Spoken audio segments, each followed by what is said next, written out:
You are probably tired after doing things and playing Roblox and you want rest. So here's the entire lore of Dead Rails, from its world building to history and theories, and from vehicles and entities to game mechanics and future updates. Narrated to you by Banker Zombie in his soothing voice. All in one place without any flashy images, just pure lore. So sit back, relax, and drift slowly to sleep. As the train begins its slow, steady crawl along the rails, one thing becomes immediately clear. Dead Rails is not a game set in a bustling world of thriving civilization. Instead, it places players in the midst of a forgotten industrial wasteland where time seems to have eroded everything except the tracks beneath their feet. The world doesn't announce its backstory. There are no grand cutscenes or detailed written histories. Instead, it invites the player to observe, to take in the quiet decay, and to piece together the story from the fragments scattered across the journey. The environment itself is the first storyteller. As your train glides forward, vast stretches of open landscape pass by. Rocky cliffs loom on either side of the track. The soil is dry, barren, almost alien in some stretches. Occasionally, patches of overgrowth suggest that nature has begun to reclaim parts of the abandoned infrastructure, but even this growth feels sparse and hesitant, as if the land itself remembers what once happened here and is reluctant to fully move on. The sky often remains overcast, giving the entire world a muted, somber tone.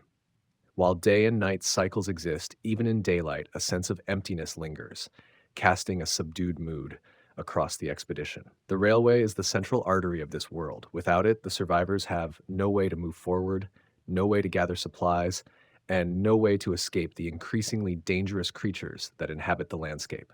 The tracks themselves are in varying states of disrepair. In some areas, they are solid and well maintained, while in others, they're crooked, rusted, or partially collapsed. This inconsistency adds to the unease, as if the entire system could fall apart at any moment. Occasionally, the train passes abandoned stations. These stations serve as brief respites for the crew.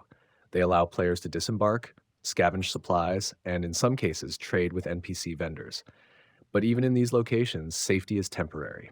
The flickering lights, the dilapidated platforms, and the remnants of long forgotten machinery whisper stories of a world that once relied heavily on its railways, but eventually succumbed to forces unknown. You won't find crowds of survivors here or bustling markets. Most stations feel like ghost towns, preserved only by the thin veneer of functioning infrastructure. Beyond the stations, industrial ruins dominate much of the landscape. Crumbling factories, decommissioned refineries, and skeletal frameworks of old buildings punctuate the scenery.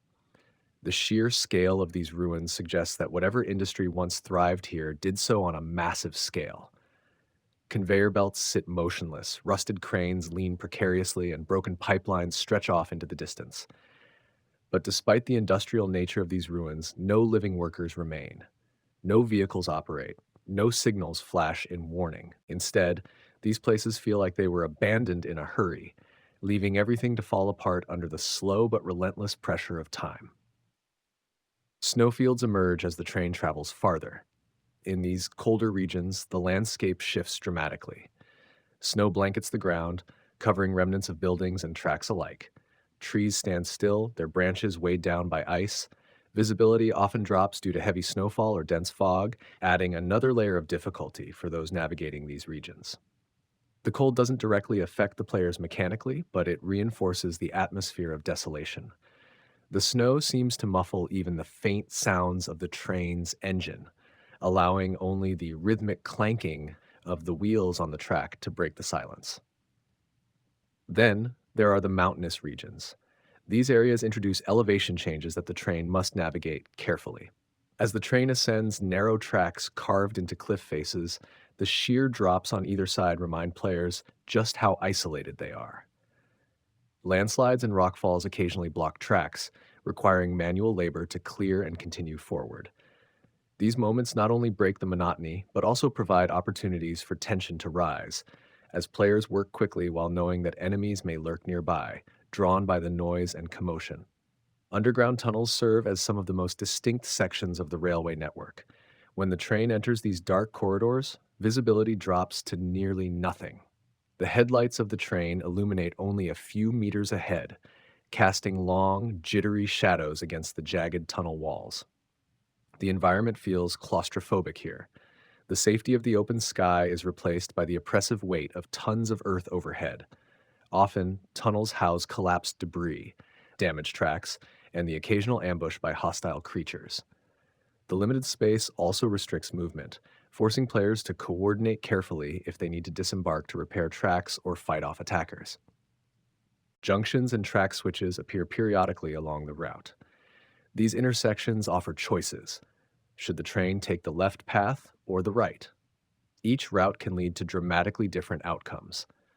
Some paths offer safer travel with fewer hostiles but limited resources, while others may be filled with dangers but also yield more valuable loot or key supplies. These junctions keep every run unpredictable as players weigh the risks and rewards of each possible path. No two runs through Dead Rails are exactly the same because of this procedural randomness. Along the journey, players may encounter derelict outposts, which serve as remnants of failed settlements or work camps. These locations sometimes contain salvageable equipment, crates of supplies, or hidden caches. However, they also frequently house threats. Abandoned outposts can be traps, luring players in with the promise of rewards, but masking lurking dangers. Enemy ambushes are common here, forcing teams to proceed with caution whenever they leave the relative safety of the train. As the train travels farther, dead ends or obstructed tracks may block the way. These are not random set pieces. Instead, they serve as small objectives that break the linear progression. Players are required to disembark, assess the blockage, and coordinate to clear debris, fix broken switches, or manually realign track segments. This keeps gameplay dynamic and ensures that players remain actively engaged in maintaining progress rather than simply sitting back and watching the train roll forward. Throughout the entire world of Dead Rails, one design philosophy remains consistent. The environment tells its own story, but it refuses to give away all its secrets. There are no massive information dumps, no walls of exposition. Instead, the scattered remains of industry, the rusting trains, and the empty stations create a haunting narrative backdrop that leaves players with more questions than answers. What happened here? Why was this world abandoned?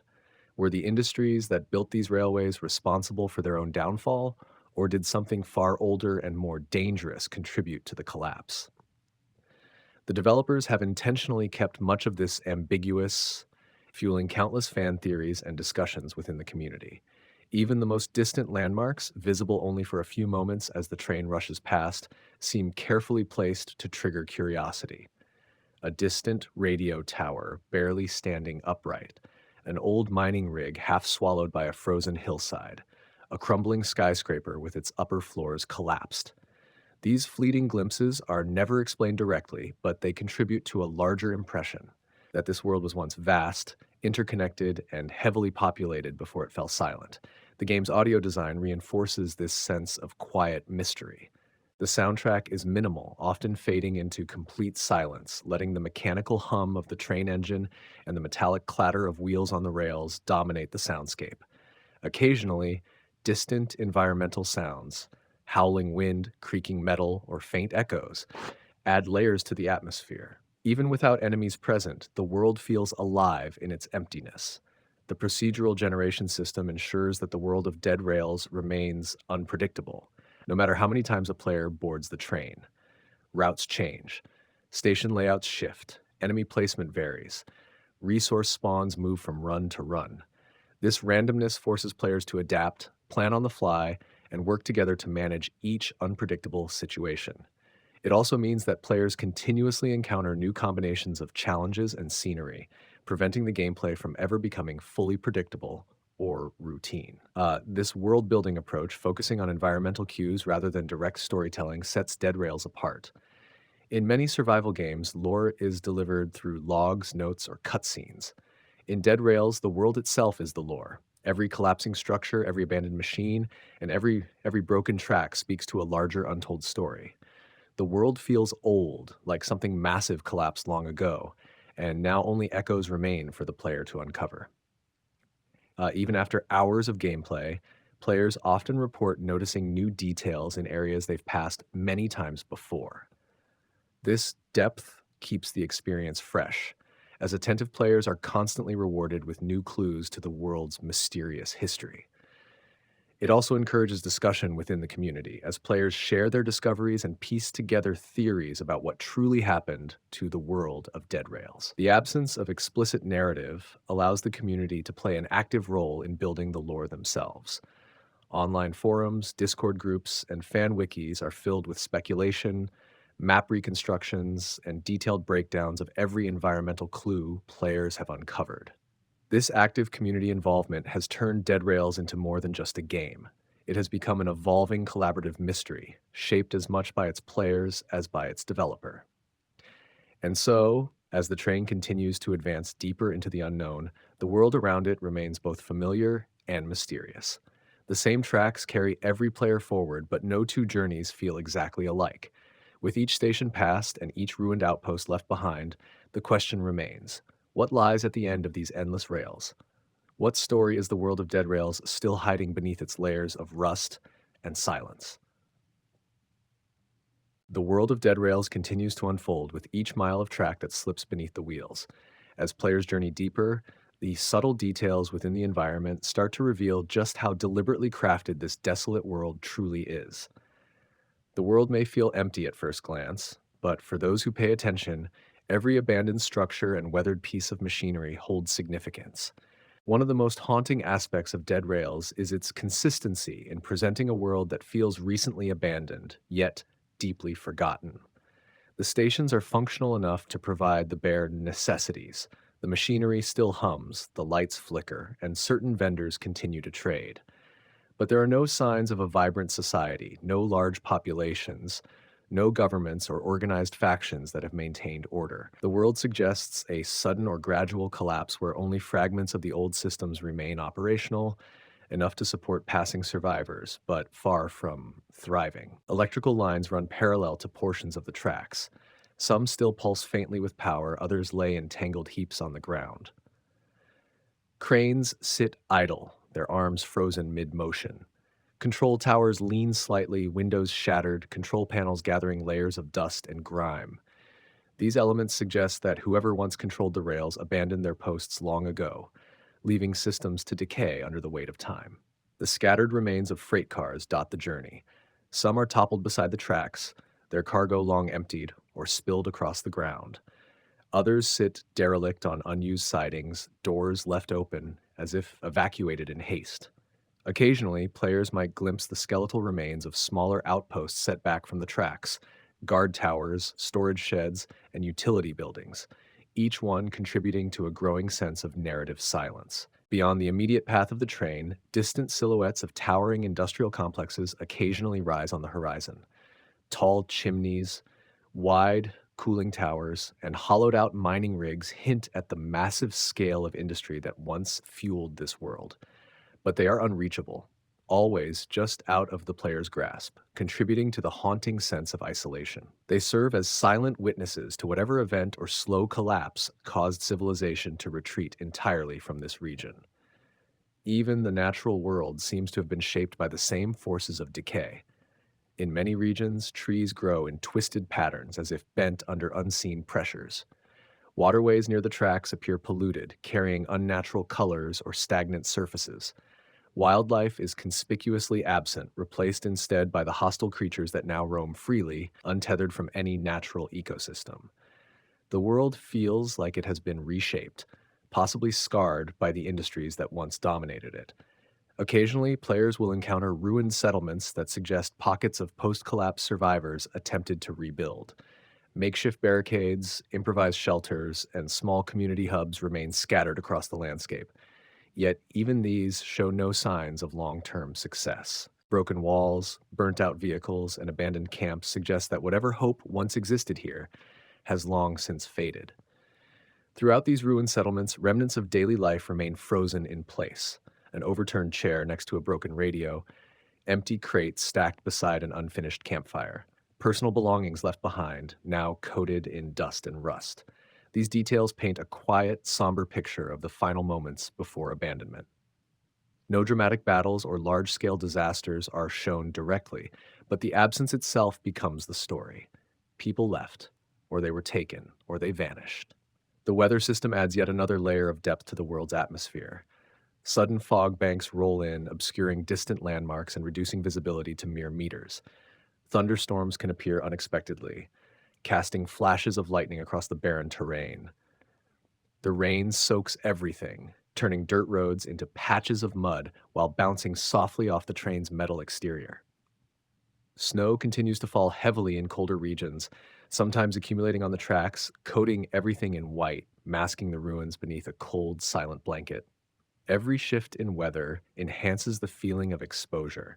The player is never allowed to feel fully safe or settled. Whether it's the oppressive fog or the unsettling silence of a snowstorm, the environment constantly reminds the player of how fragile their position really is. As players progress, subtle world-building details begin to hint that the world of Dead Rails may not be entirely natural in its current form. The strange behaviors of the enemies, the distribution of ruined industrial complexes, and even the unnatural growth of certain plants all suggest that some larger force may have played a role in reshaping the environment. Is it the result of some massive environmental collapse, a failed experiment, a war, a bioindustrial catastrophe? The game offers no concrete answers, but it leaves just enough evidence scattered across its world for players to develop their own theories. One example of this careful environmental hinting comes from the repeating structures of old refineries or processing plants that occasionally appear along the route. These structures often include overgrown containment units, broken reactors, or pipelines that vanish underground. Some appear to have experienced internal explosions or fires, judging by blackened walls and twisted metal.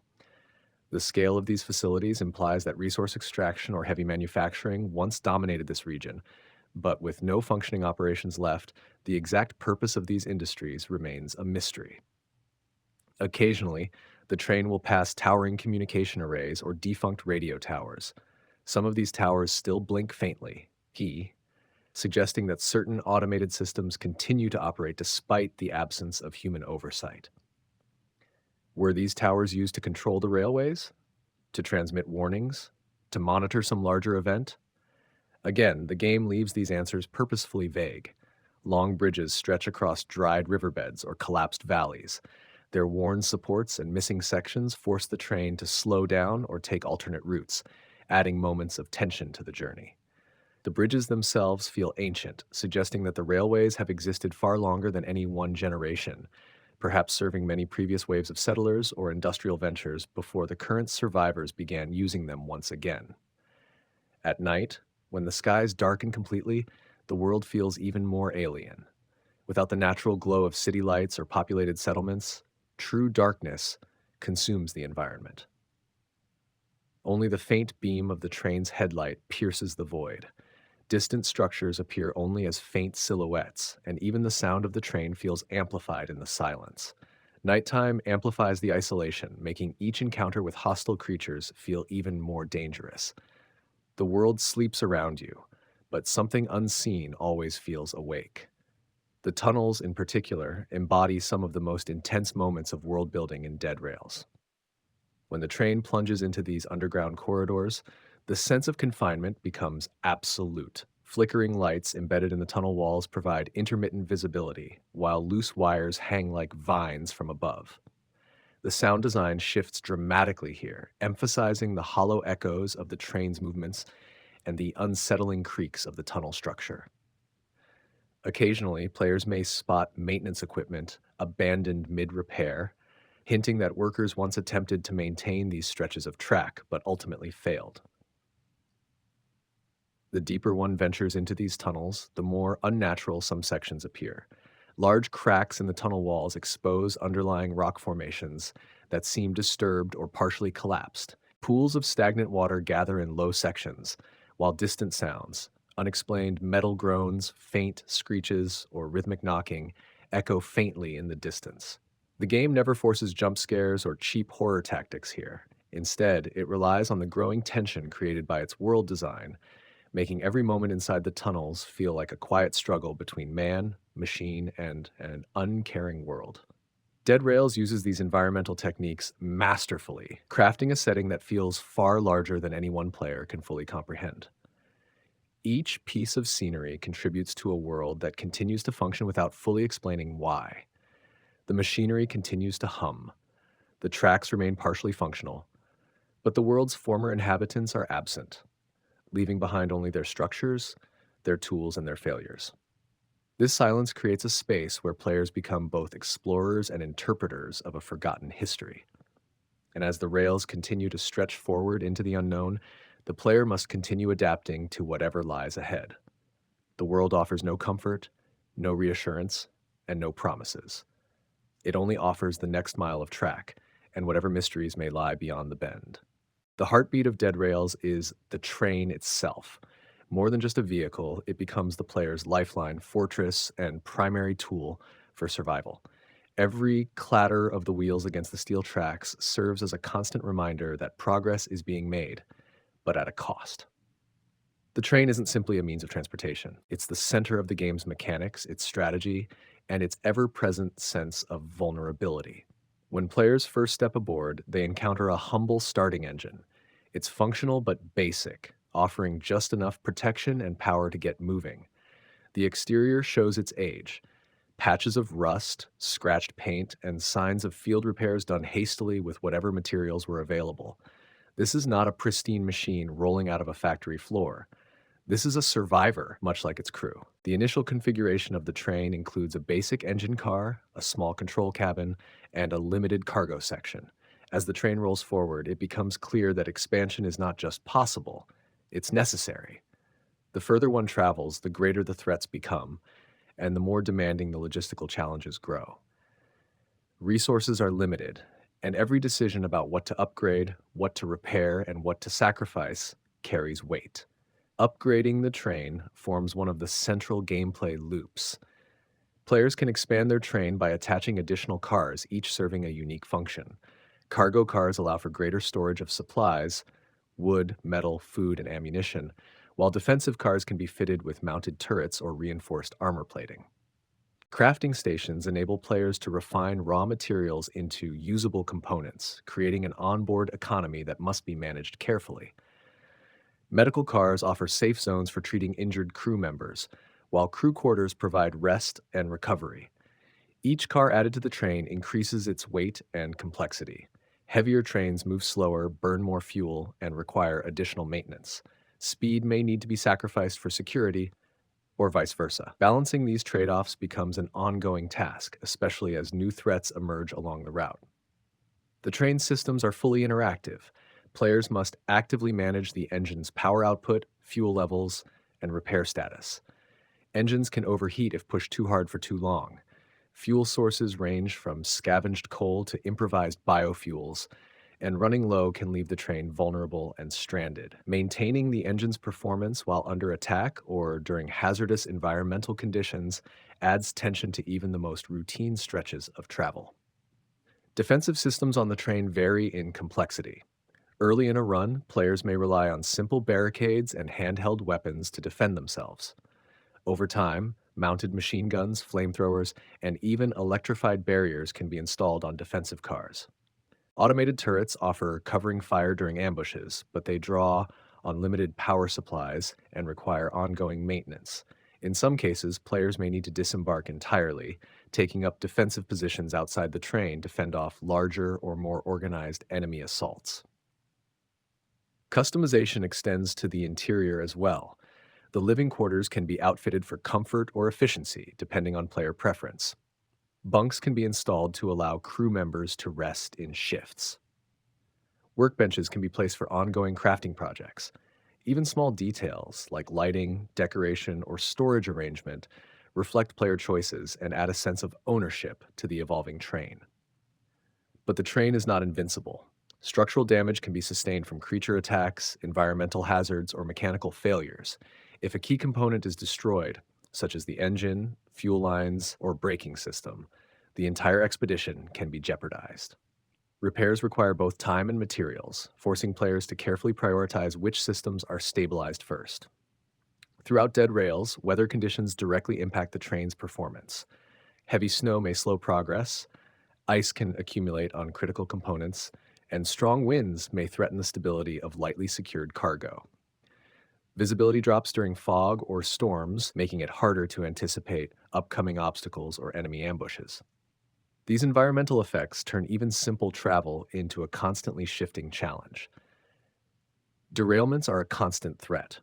In certain sections of track, weakened supports, sharp turns, or damaged rails force players to reduce speed and monitor stability closely. Derailing the train can cause catastrophic damage, injure crew members, and leave the group vulnerable to enemy attack while recovery efforts are underway. Successfully navigating these sections demands careful coordination between players managing speed, brakes, and lookout positions. Some of the most tense moments occur when the train is forced to stop entirely, whether for resource gathering, repairs, or track clearing. During these vulnerable moments, the crew is exposed to attack from creatures drawn by the noise of the engine or the activity of the repairs. Strategic planning is essential to minimize these dangers. Defensive perimeters must be established, scavenging parties organized, and sentries posted to watch for approaching threats. The procedural nature of the world means that no two train upgrades follow the exact same path. Each new run presents slightly different resource availability, forcing players to adapt their upgrade priorities based on what they can salvage along the way. Some runs may allow for heavy fortification and rapid engine upgrades, while others may force players to scavenge slowly, struggling to keep even the most basic systems operational. Fuel management remains a constant balancing act. Without consistent resupply, the train risks grinding to a halt. Players must decide whether to divert their path toward known fuel caches or take riskier routes that may yield greater rewards but also carry greater danger. The farther the train travels, the thinner fuel resources become, adding another layer of tension as the crew pushes deeper into unknown territory. Even simple mechanical failures add to the growing sense of urgency. Overheated engines may require emergency shutdowns. Electrical surges can disable weapon systems at critical moments. Hydraulic leaks may compromise braking ability. Every breakdown carries consequences, and every repair consumes limited resources that might have been used elsewhere. In Dead Rails, maintenance is not a background task, it is survival itself. The train is not simply a backdrop for the story, it is the story. Its survival mirrors the crew's own fate, and its condition reflects the player's success or failure at managing the many overlapping systems that define Dead Rails' gameplay loop. Beyond the player's own train, Dead Rails introduces an entire ecosystem of rail-based vehicles that subtly expand the world's complexity and hint at its hidden history. While the player begins with a modest engine and slowly upgrades their convoy over time, they are far from the only machine left running on these forgotten tracks. Throughout the journey, players may encounter other trains, derelict, automated, or even hostile. These encounters reveal that the world of Dead Rails was once home to a vast and complex rail network, possibly operated by various corporations, military factions, or autonomous systems designed to maintain supply chains long after human operators vanished. One of the more mysterious phenomena are the ghost trains. These are fully automated convoys, still running pre-programmed routes despite the collapse of civilization. Stripped of human oversight, these trains continue their endless loops across decaying infrastructure. Some appear to serve logistical functions, transporting unknown cargo between abandoned facilities, while others drift aimlessly across the wastelands, their routes corrupted by damaged navigation systems. The sight of a ghost train passing by in the distance, lights flickering, automated horns blaring into the empty night, adds to the game's eerie atmosphere. Players can only speculate about their origins, purpose, and final destination. Certain ghost trains bear military markings, suggesting that armored convoys once patrolled the rails, perhaps guarding valuable cargo or evacuating personnel during the collapse. These military trains are built with reinforced plating, mounted turrets, and sealed compartments that now sit dormant. Occasionally, players may encounter wrecked versions of these machines, their remains half buried in snowdrifts or collapsed bridges, hinting at failed missions and battles fought long ago. Alongside these autonomous machines, players may also encounter abandoned utility vehicles designed for track maintenance and repair. Small inspection cars, often referred to as rail cars or speeders, still sit idle on isolated sections of track. These compact single engine vehicles were likely used by engineers and maintenance teams to quickly traverse short distances for emergency repairs. Some remain intact, while others have been cannibalized for parts or tipped off the tracks entirely. Larger maintenance trains also exist, their specialized equipment rusting in place. These trains carried cranes, welding arms, and mobile workshops designed to repair major structural damage to bridges and tunnels. Heavy duty flat cars carry replacement rails and cross ties that were once used to keep the network functional. Their presence suggests that even before the world collapsed, maintaining the rail system required constant, large scale intervention, a fragile infrastructure that simply couldn't survive without human hands. In certain regions, players may stumble upon experimental or prototype trains. These unusual vehicles showcase advanced technologies never fully deployed across the network. Some run on magnetic levitation systems, hovering slightly above the rails as they move silently forward. Others utilize high speed turbine engines designed for rapid long distance transport between distant cities or outposts. Their presence indicates that even as society was collapsing, there were efforts to push technological boundaries, perhaps in a desperate attempt to sustain control over a failing world. Beyond the trains themselves, Dead Rails introduces a wide variety of train car types that reflect the industrial focus of this ruined civilization. Enormous cargo haulers, many still partially loaded with forgotten materials, sit scattered across rail yards and abandoned depots. Massive cylindrical tankers likely once carried fuel, chemicals, or even dangerous experimental compounds. Some remain sealed, their contents unknown. Others have ruptured, spilling their hazardous cargo into the environment, warping the nearby plant life and contributing to the world's unnatural appearance. Flatbed cars offer glimpses of military hardware, tanks, armored vehicles, or heavy machinery, all strapped in place as if awaiting delivery to battlefields that never materialized. Passenger cars tell a quieter story. Rows of empty seats, luggage still in overhead compartments, and personal belongings left behind suggest that evacuations were attempted, but not completed. Bloodstains, torn upholstery, and broken windows imply that many of these journeys ended in chaos before reaching their destinations. The variety of vehicles and train configurations encountered throughout Dead Rails supports the game's sense of mystery and encourages players to form theories about what kind of society once controlled these tracks. Was this a corporate state driven by industrial might, a militarized zone enforcing strict movement, a desperate evacuation network trying to relocate survivors before collapse became inevitable? The game leaves these questions open, but the evidence scattered along the rails paints a complex picture of ambition, failure, and forgotten technology. In some regions, players may even encounter sections of elevated monorails or partially collapsed skyways, remnants of an earlier phase of transportation that attempted to bypass the ground entirely. These towering structures, now shattered and crumbling, hint at grand plans to modernize or expand the network far beyond traditional rails. What remains are broken pillars, hanging segments of track, and skeletal support beams reaching toward the sky. Occasionally, players discover maintenance drones left wandering the rails, endlessly attempting basic repair routines on structures that can no longer be salvaged. These small, spider like robots crawl across damaged bridges or malfunctioning switches, executing corrupted programming that outlived their creators. Some are harmless curiosities, while others may become threats if their security protocols remain active. The sheer diversity of rail based vehicles in Dead Rails transforms the game world from a simple survival setting into a layered, living mystery. The player's train is not an isolated phenomenon, but rather one small piece in a decaying network of machines still clinging to their final programmed purposes. Every abandoned locomotive, derailed cargo hauler, or silent automated train encountered along the way contributes another fragment to the vast interconnected puzzle of this world's forgotten past. In the world of Dead Rails, the enemies players encounter are not simply random obstacles. They are tightly woven into the desolate world's lore, its mechanics, and its fragile economy of survival. Each hostile entity reflects the game's post apocalyptic atmosphere, where the collapse of civilization has birthed new threats, both human and inhuman. Understanding these entities is essential not only for survival, but also for mastering the complex systems that govern life along the rails.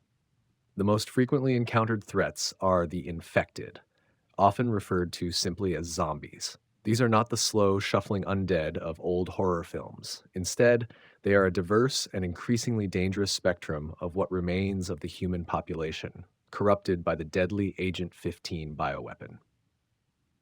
The viral outbreak responsible for much of the world's ruin continues to fuel the existence of these creatures, which patrol towns, fortresses, and remote outposts along the tracks. The infected population is far from uniform. Standard zombies serve as the base threat. They lumber forward, attack in predictable patterns, and often appear in small groups when encountered outside of densely populated zones. However, even these simple variants become dangerous when encountered in confined spaces or when backed up by more specialized infected. Among these specialized variants are the fast zombies. As their name suggests, they exhibit bursts of speed far beyond their standard counterparts, allowing them to close distances rapidly and overwhelm unprepared survivors. Their speed makes them particularly lethal during scavenging runs and station raids, where space and reaction time are limited. More tactical threats emerge in the form of dynamite zombies. These infected have been fused or strapped with explosive devices, either by accident or as part of some twisted post apocalyptic modification. If allowed to approach, they detonate violently, capable of crippling players or damaging their train equipment. Keeping these threats at a distance is critical for both crew safety and the preservation of expensive train upgrades. Adding to the complexity are the banker zombies. Dressed in formal attire, complete with signature top hats, these enemies are more than just an odd visual novelty. Upon defeat, they drop valuable bank codes, essential for unlocking secure storage within the banking system scattered across the map. This introduces a risk-reward mechanic. Players may choose to actively hunt banker zombies to accumulate wealth, but doing so increases their exposure to other threats.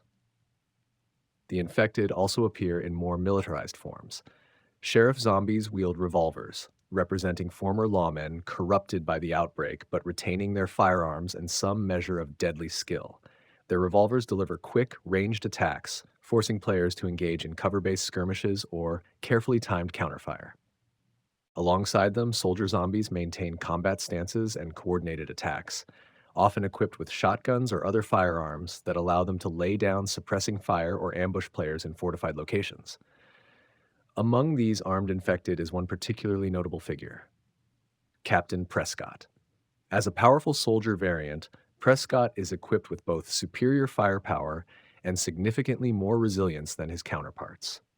Defeating him not only clears an area of its strongest infected leader, but also rewards players with a valuable vault key and a substantial bounty payout.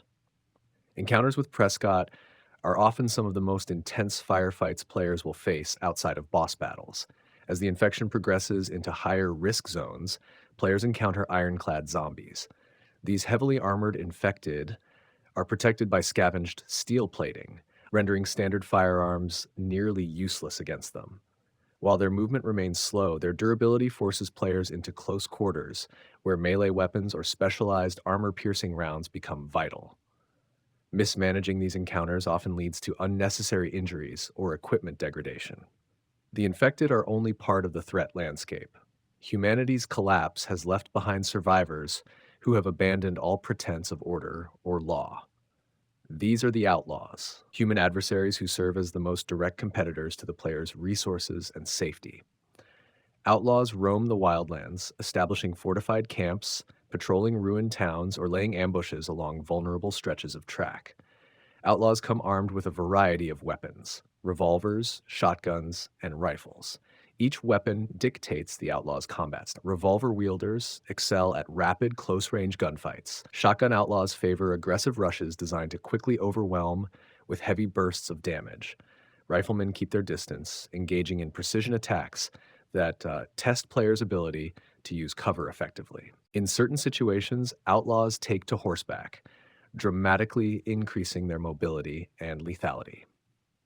Mounted outlaws can engage moving trains directly, flank players during town assaults, and create chaotic battlefield conditions that test both reflexes and tactical awareness. Failure to eliminate these mounted threats quickly often leads to sustained damage as riders circle the train repeatedly, exploiting weak spots. For players willing to risk combat, outlaws serve not only as threats but as lucrative bounties. Bringing their remains to fort stations provides consistent payouts, contributing to the essential financial loop required to maintain and upgrade your train. Each bounty returned helps finance stronger armor, faster engines, better weaponry, and essential supplies. Beyond hostiles, Dead Rails also offers brief moments of reprieve in its passive wildlife. Three key animal types populate the world: horses, wolves, and unicorns. Horses are not only rideable, but serve as a rapid form of transportation for players exploring stations or outposts distant from the train. These horses can also be captured and sold, contributing further to the player's economy. Wolves represent a middle ground between passive and hostile creatures. While generally non aggressive unless provoked, their attacks can inflict serious injuries if players encroach on their hunting grounds. Caution and respect for their territory often prevent unnecessary conflict. Perhaps the rarest and most coveted animals are the unicorns. These mystical creatures not only serve as an alternative mount, but can fetch significant sums when sold alive, often upwards of $250, making them a highly desirable target for bounty hunters. Their rarity adds a layer of excitement whenever they appear unexpectedly during exploration. And looming above all these threats stands the game's primary boss, Nikola Tesla. His presence in Dead Rails offers both narrative depth and mechanical challenge. Tesla is not merely a random boss encounter. His appearance must be carefully orchestrated by the players. First, players must collect the necessary resurrection components: Tesla's brain and a werewolf limb. These are then assembled within the Tesla Lab, a secured facility tied directly to the lore's alternate history of advanced electrical experimentation. Once the process is initiated, Tesla is brought back to life, transformed into a monstrous, supercharged entity with devastating abilities. He wields electrical attacks, tossing Tesla coils and delivering crushing melee blows capable of wiping out entire squads with a single strike. His staggering health pool of approximately 5,800 HP ensures that any encounter with him becomes a prolonged, resource-draining battle that tests every upgrade, weapon, and tactic the players have amassed. Defeating Tesla yields not only significant bragging rights, but also unique rewards. Among these is the Electrocutioner, a powerful weapon that harnesses the same electrical energies that once sustained him. Additionally, his corpse can be burned in the train's engine firebox, providing a massive one-time fuel boost, further extending the player's survival run. Tesla's resurrection does not occur in isolation. Once active, he triggers waves of scientist zombies, infected technicians who once worked within the Tesla lab itself. These attackers swarm in as players attempt to both contain Tesla's fury and fend off the growing onslaught of his corrupted followers. Through all these encounters, the diversity of threats in Dead Rails serves a crucial function. They force players to adapt. There is no universal strategy that solves every encounter. Success hinges on understanding each enemy's strengths, weaknesses, and behaviors, balancing risk and reward, maintaining resources, and constantly upgrading one's train to meet the ever-escalating dangers of the rails. The threats encountered across the vast expanses of Dead Rails do not simply spawn randomly. They emerge through carefully designed systems that simulate a living, breathing world. The game's world design, while procedurally generated in some aspects, uses dynamic spawn tables and regional behaviors to keep every run unique, forcing players to adapt to the shifting threats present across the railway frontier. At the heart of these systems are spawn zones, geographic areas where different hostile entities are more likely to appear based on environmental conditions, proximity to towns, and player activity.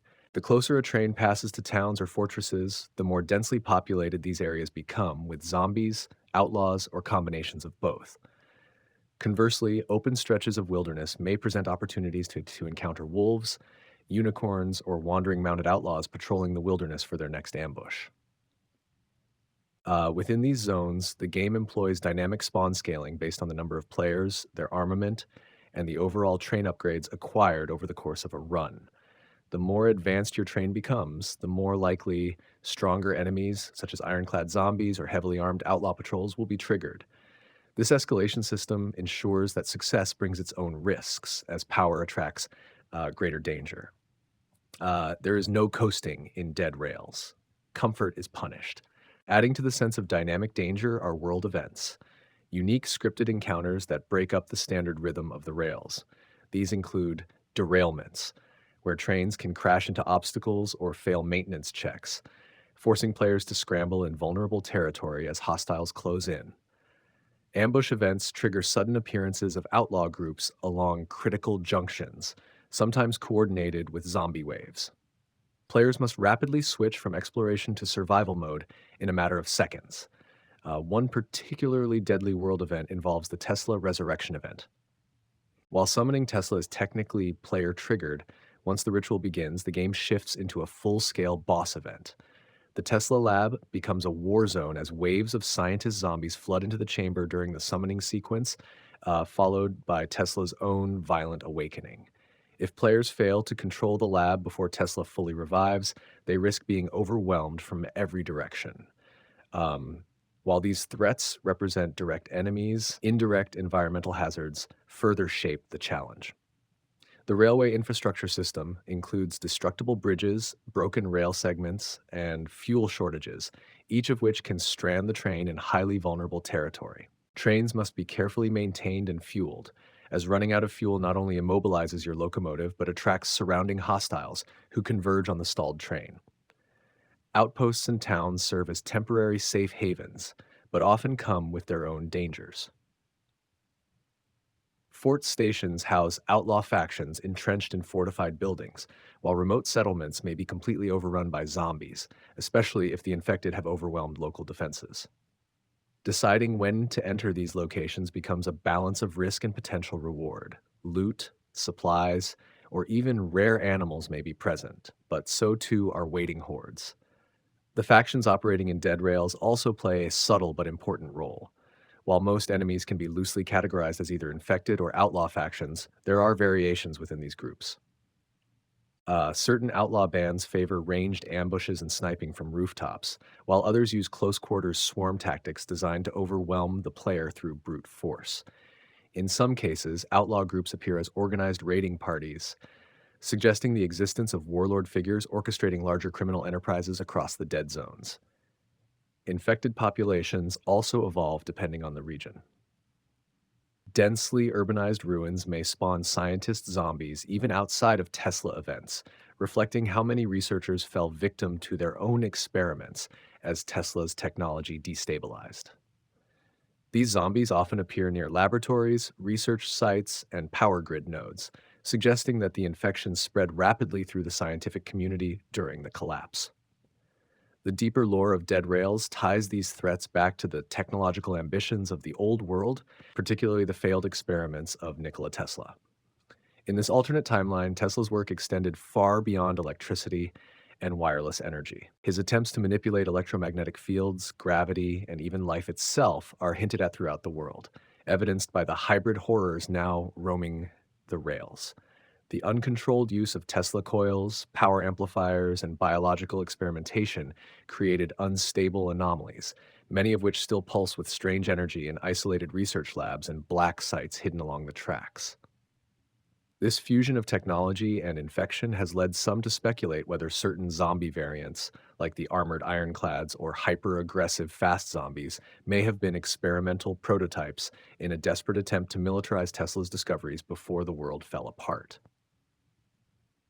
The presence of semi-intelligent infected armed with firearms suggests remnants of neural control implants or partial cybernetic enhancements, now operating on instinct rather than programmed obedience.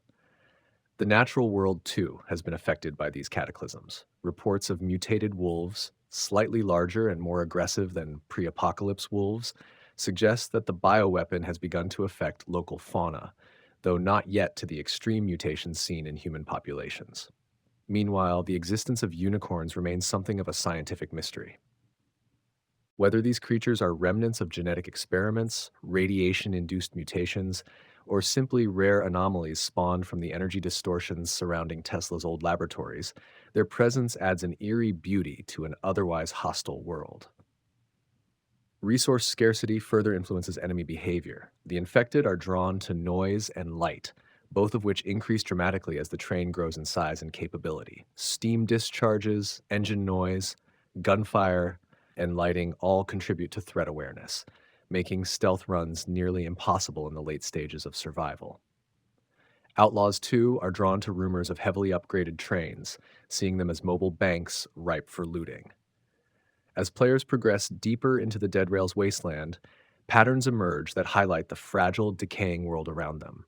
Entire regions may be devoid of outlaws, but crawling with elite infected, while other sectors may appear abandoned, only to reveal entrenched raider strongholds guarding stockpiles of pre-collapse weaponry. The interplay between factions ensures that no two runs feel identical, even for experienced players.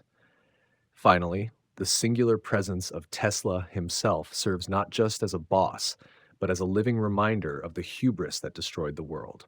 His corrupted resurrection is a grotesque symbol of unchecked technological ambition, an experiment that never should have succeeded, standing tall against the remnants of civilization. Defeating Tesla is not simply a boss fight, it's an act of cleansing the rails from the final echoes of the old world's sins. Every entity within Dead Rails is part of a larger ecosystem where technology, infection, and human desperation intersect in a brutal fight for survival. Understanding these entities allows players not only to survive, but to thrive, turning knowledge into power and power into dominance as the last survivors fighting to control the rails. In Dead Rails, the train is not just a mode of transportation, it is the player's lifeline. It is home, fortress, and weapon platform all in one. Mastering train management becomes the difference between life and death in the ever hostile world. As the dangers escalate and resources grow more scarce, players must carefully balance upgrading, fueling, repairing, and defending their train to survive longer and travel further into the wasteland. Every player begins with a basic train, a fragile, underpowered machine barely capable of fending off the threats along the earliest segments of track. At this stage, the train consists of minimal armor, a weak engine, and virtually no offensive capability. Progress depends on scavenging, completing bounties, and salvaging supplies from defeated enemies and looted stations. Fuel management becomes an immediate concern. Without fuel, the train grinds to a halt, leaving players stranded and vulnerable to waves of infected and outlaw ambushes. The train consumes fuel as it moves, and higher speeds or larger upgrades increase this consumption rate. Fuel is obtained from defeated enemies, looted depots, or by burning certain materials directly in the engine's firebox. The rare opportunity to burn Tesla's corpse, for example, provides one of the most substantial fuel boosts in the game. Early upgrades often focus on the engine. Increasing engine strength allows the train to travel faster, which in turn reduces exposure time in dangerous zones. Speed becomes a defensive mechanism, allowing players to avoid certain spawns or minimize enemy boarding attempts. However, faster trains consume significantly more fuels, forcing players to constantly balance speed with sustainability. Armor plating is another key early investment. The train's default structure offers little protection against outlaw gunfire or zombie boarding parties. Upgraded armor allows the train to withstand more punishment during prolonged battles or when entering fortified outlaw towns. Some armor tiers also provide resistance against explosives, reducing the damage inflicted by dynamite zombies or heavy outlaw weaponry. Once basic durability and mobility have been addressed, players turn to offensive train upgrades. Mounted turrets, roof cannons, and side-mounted firearms transform the train into a rolling weapons platform. These upgrades allow players to engage enemies directly from the safety of the train while traveling through hostile zones. Automated turrets can eliminate boarding zombies before they reach the crew compartments, while larger artillery systems can preemptively strike fortified outlaw positions along the rails. Turret placement and firing angles become a tactical concern. Some turrets may have limited range or blind spots, requiring careful arrangement of which train cars house which weapon systems. This modular customization gives players freedom to build trains that suit their preferred playstyle, whether favoring long-range suppression, close-quarters defense, or heavy armor builds that trade speed for durability.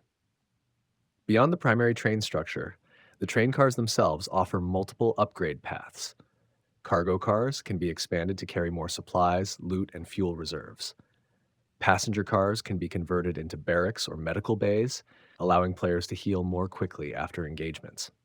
Certain train cars offer specialized functions such as onboard laboratories, crafting workshops, or trading stations, allowing players to refine materials into advanced weaponry or process loot into cash while on the move. The economy of upgrades is directly tied to player performance. Defeated outlaws yield bounties, looted safes deliver currency, and rare animals such as unicorns bring significant payouts. These funds are funneled into train upgrades, allowing players to steadily transform their fragile starter locomotive into an armored behemoth capable of enduring deeper and deadlier zones. However, upgrading is not purely linear. Players are often forced to make hard choices about which systems to prioritize. Investing heavily in offense may leave the train vulnerable to mechanical failures or fuel shortages. Focusing solely on cargo capacity may result in an under-defended train unable to withstand heavy ambushes. Balanced builds require constant attention to ensure that no one weakness becomes the cause of a run-ending failure. Adding to this complexity is the crew management system. Players may encounter AI-controlled crew members who can assist in train operations. Crew can be assigned to man turrets, repair damaged train segments, or defend against boarding parties during zombie swarms. Crew members require resources of their own: food, medical supplies, and salaries, adding another layer to resource management. Train upgrades also directly impact player interaction with world events. A highly upgraded train can plow through certain obstacles that would cripple a weaker locomotive. Reinforced cowcatchers allow players to break through barricades or zombie blockades without stopping. Armored windows and sealed cars prevent gas-based environmental hazards from harming crew during chemical storms or contaminated zones.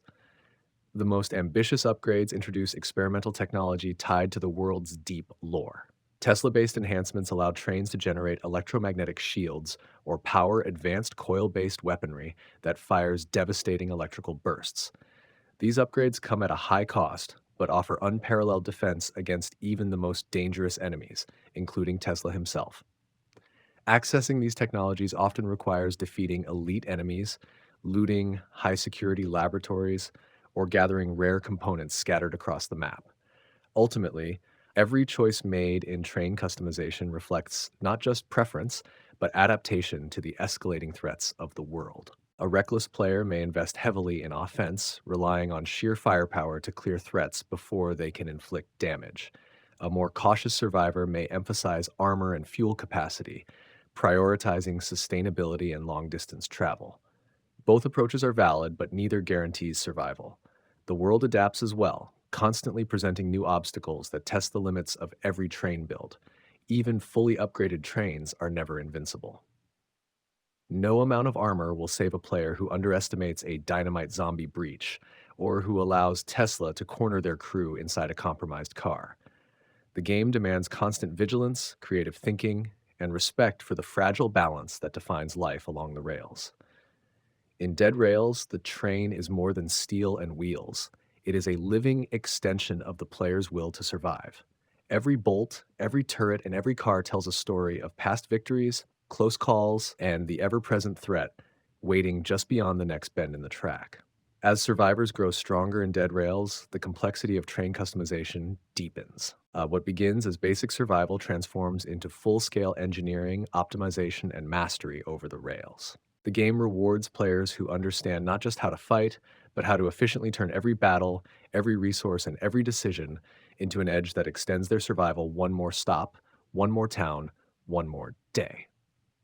Among the most sought-after enhancements are the advanced upgrade modules, specialized components that dramatically shift the way the train functions. Unlike standard upgrades, these modules offer unique perks that fundamentally alter gameplay mechanics. Some are acquired through high-risk missions, others from rare merchants, and a few only drop after defeating elite bosses. One such upgrade is the Auto Repair Unit. This advanced module allows the train to slowly regenerate minor structural damage over time without player intervention. While this doesn't replace active repairs for major breaches, it significantly reduces the long-term wear from minor skirmishes, allowing players to stay mobile without frequent stops to patch armor plates. In extended survival runs where resources grow scarce, this passive repair system can be the difference between endurance and collapse. Another powerful upgrade is the overcharged coil cannon, a Tesla based weapon that unleashes a high voltage blast capable of wiping out large groups of zombies or critically damaging enemy strongholds from range. Its power comes at a cost: long cooldown periods, high energy consumption, and the risk of overloading nearby electronics if improperly managed. Players who master its timing can clear otherwise deadly zones before enemies even approach the train. Complementing offensive upgrades are energy shielding systems, often tied to Tesla's lost research. These shields absorb a percentage of incoming ballistic damage, providing brief windows of near invulnerability during intense firefights or ambushes. However, maintaining shield integrity requires steady access to energy cores, which must be scavenged or purchased from specialized traders. For players seeking pure survivability, redundant power grids offer a critical safety net. If one engine system fails due to mechanical damage or enemy sabotage, backup generators kick in automatically, keeping the train moving and operational under fire. This redundancy dramatically reduces the chance of catastrophic breakdowns in the most dangerous late game zones, where engine failures often precede player deaths. Storage management becomes increasingly important as well. The expanded cargo bays module doubles or triples inventory capacity, allowing players to haul larger amounts of loot, trade goods, and crafting materials across vast distances without returning to town as frequently. This directly affects how long players can sustain deep exploration runs before resupply becomes necessary. Not all upgrades are purely mechanical. Some involve crew training systems, where AI companions develop specialized roles such as advanced gunnery, engineering, or medical expertise. A skilled medic may reduce healing item consumption during recovery phases. A master engineer can increase repair speeds during battle, keeping the train operational even under heavy assault. These crew perks stack with mechanical upgrades, creating highly synergistic train builds tailored to individual playstyles. Economic efficiency plays a key role in sustaining upgrades.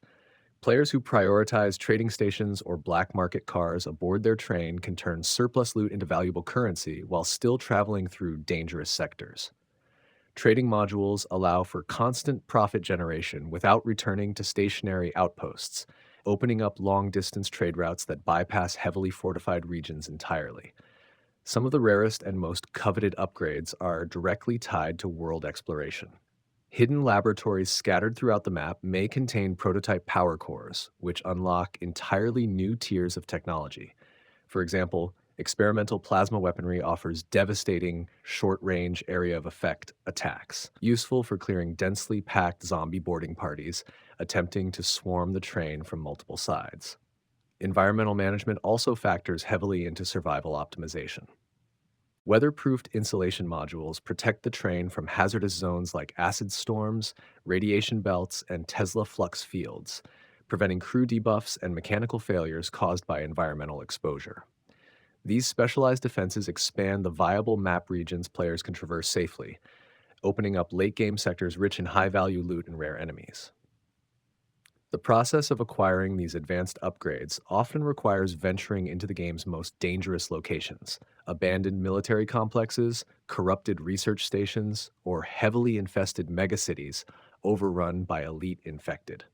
These missions frequently pit players against hybrid threats, combinations of outlaw gunmen and mutated zombies defending their precious caches of pre-collapse technology.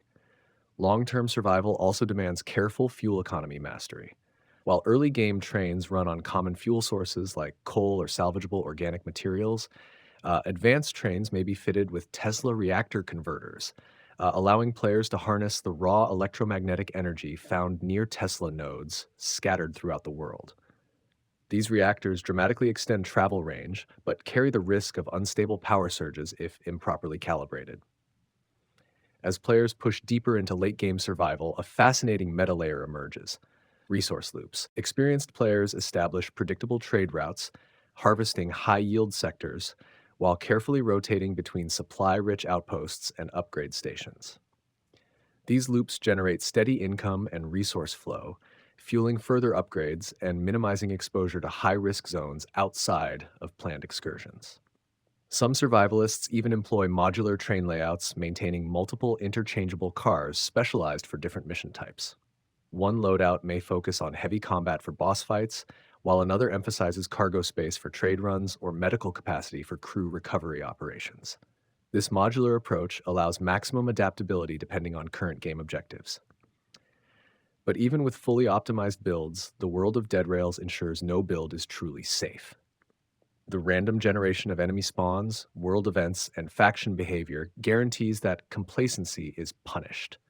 A fuel shortage, unexpected derailment event, or synchronized outlaw ambush can still bring even the most powerful trains crashing down in a single disastrous engagement.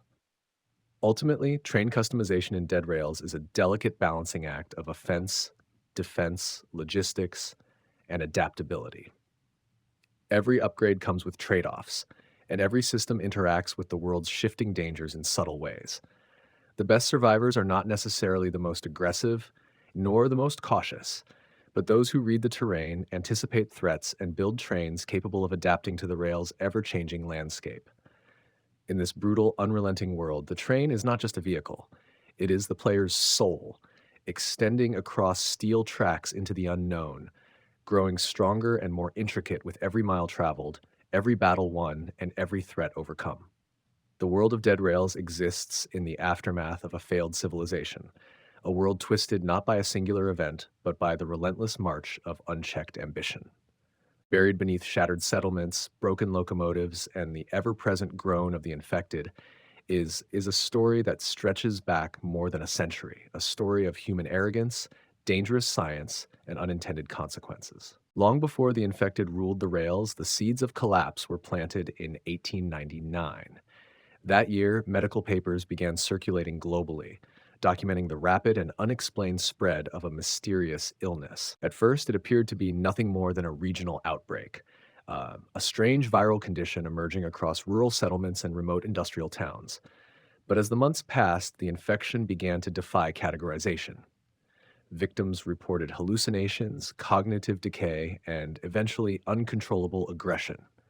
Physicians could not explain the biological markers. Autopsies revealed a bizarre hardening of neural pathways, alongside faint traces of electromagnetic irregularities within the brain tissue, an anomaly no medical science of the time could explain.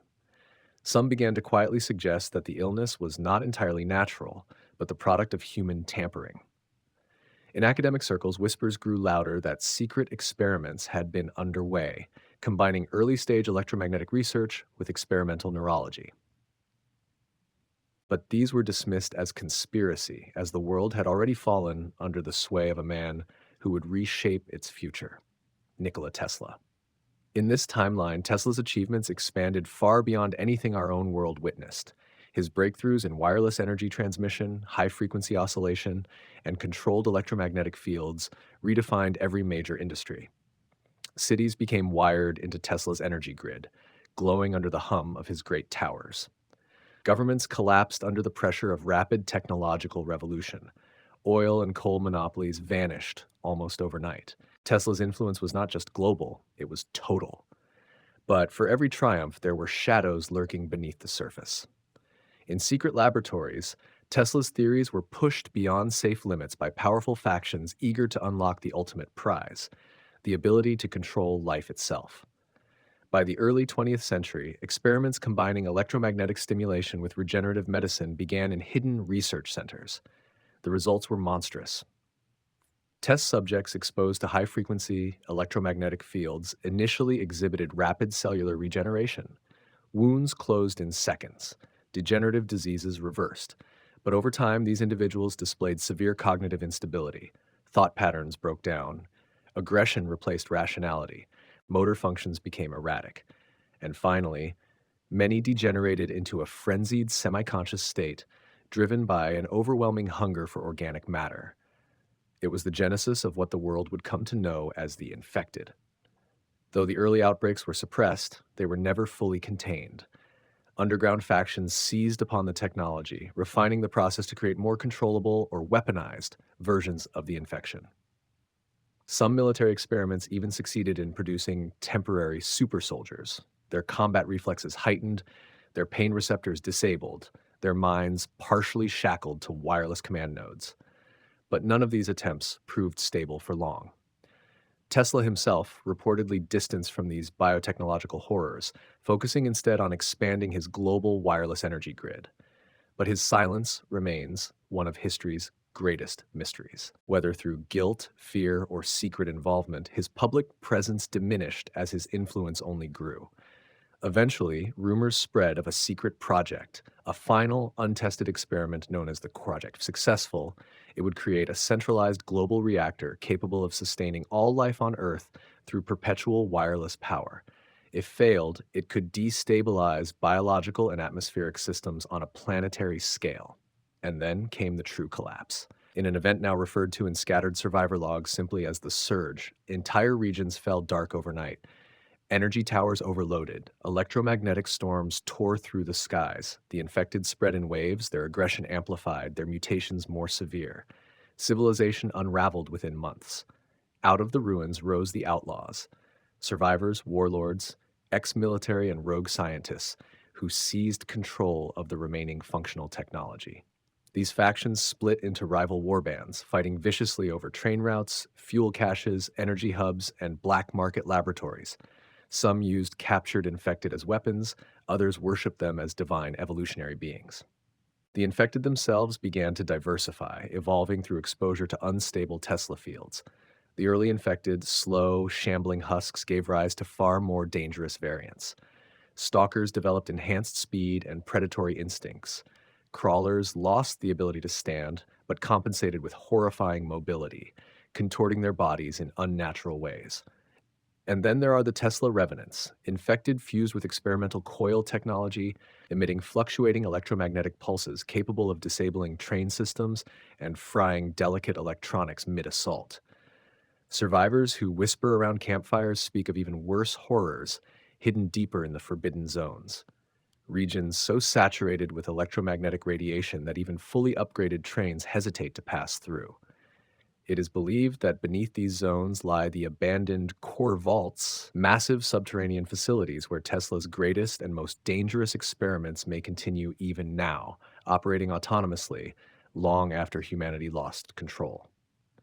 But Tesla himself, his fate remains one of the game's deepest mysteries. Some claim he died in the initial collapse. Others believe he lives on as part of the electromagnetic grid, his consciousness digitized into the very power network that now sustains this broken world. In certain remote sectors, players report hearing disembodied voices, glitches, echoes, or perhaps Tesla himself, fragments of his final thoughts bleeding through the corrupted airwaves. Fan theories run rampant in Dead Rails communities. Some believe Tesla orchestrated the entire fall as part of a grand transhumanist experiment. Others suggest the infection was a side effect of experiments meant to cure death entirely. And a few argue that Tesla was merely a pawn, that secret organizations like the Prometheans or the Order of the Coil were the true architects behind the collapse, using Tesla's work as a tool for their own twisted ends. What remains certain is that Dead Rails offers no clean answers. Its world is built from fragments.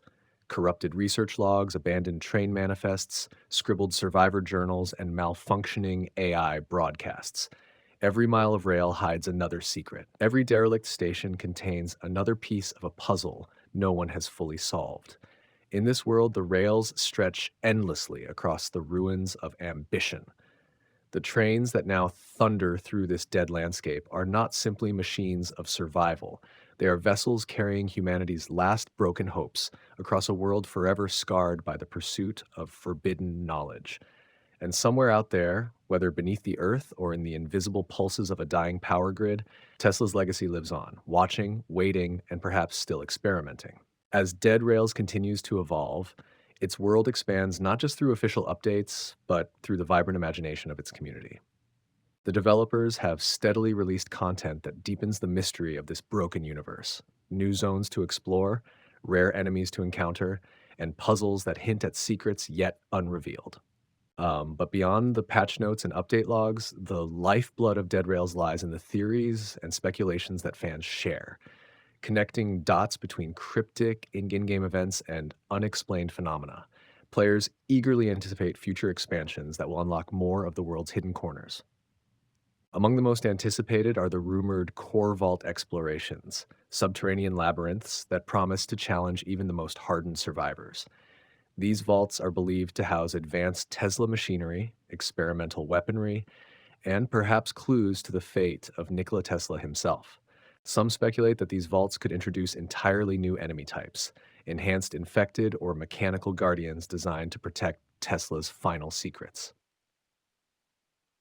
There is also growing chatter about environmental expansions. Fans hypothesize that upcoming updates will introduce more diverse biomes, from frozen wastelands to scorched deserts, each with unique hazards and resources. Weather systems might become dynamic, with electromagnetic storms growing more intense and unpredictable, adding layers of challenge to train navigation and survival. Such features would not only deepen immersion, but could play directly into Tesla's legacy of unpredictable power surges and energy fluctuations. The community's interest in the enigmatic Outlaws faction has led to theories that future updates might delve into their origins and internal politics. Some fans believe players will soon encounter outlaw leaders with their own agendas, unlocking faction based quests and alliances. This could pave the way for new gameplay elements focused on diplomacy, sabotage, and territorial warfare, turning the static rail routes into living battlegrounds shaped by player choices. One of the most captivating areas of speculation revolves around Tesla himself. Rumors abound that future content might reveal whether Tesla's consciousness has truly merged with the electromagnetic grid. Some envision narrative driven missions that pit players against rogue AI manifestations of Tesla's mind, entities both brilliant and unstable, seeking to reshape the world according to an unknowable vision. Such content could blur the lines between technology and mysticism, deepening the game's thematic core. Fan theories also propose the introduction of new technologies scavenged from the ruins of the core project. Energy weapons powered by Tesla coils, defensive drones capable of electromagnetic interference, and even experimental rail cars equipped with advanced shielding are common topics of discussion. These would not only expand combat tactics, but also enrich the world's lore by illustrating the remnants of lost scientific grandeur. The infected continue to fuel speculation as well. While current types, stalkers, stallers, crawlers, and Tesla revenants present significant threats, players theorize about mutations yet to come. Some believe that exposure to intense electromagnetic storms could spawn new infected variants with abilities that manipulate technology or even disrupt the rail networks themselves. Others imagine hybrid creatures that combine infected biology with robotic enhancements by heralding a terrifying evolution of the outbreak. Social hubs within the community have even theorized about the role of secret organizations like the Order of the Coil and the Cartographers Guild in shaping future storylines. Could these groups emerge from the shadows as key players, offering quests or trading rare artifacts? Might they hold the key to restoring or finally ending Tesla's legacy? The game's layered storytelling invites such speculation, keeping players engaged far beyond the rails. As Dead Rails moves forward, its developers face the challenge of balancing new content with the game's distinctive atmosphere, a world steeped in mystery, danger, and the melancholy of a civilization undone by its own brilliance. Each update promises to add layers to this narrative tapestry, whether through new zones, evolving enemy behavior, or revelations that deepen the enigma surrounding Tesla and his experiments. For players, this means a living world that never ceases to surprise. Every journey along the rails holds the possibility of discovery, from long forgotten documents hinting at lost technology to encounters with factions whose motivations remain murky. The game's future feels as unpredictable and charged as the very electromagnetic storms that pulse through its landscape. In this way, Dead Rails is more than a survival game. It is a collective story still being written by its creator and its players alike. The rails stretch onward, inviting exploration and speculation, each update a new chapter in a saga where technology and humanity collide in a world haunted by what once was and what might yet be. Subscribe to the channel, as the future videos are only going to be more interesting.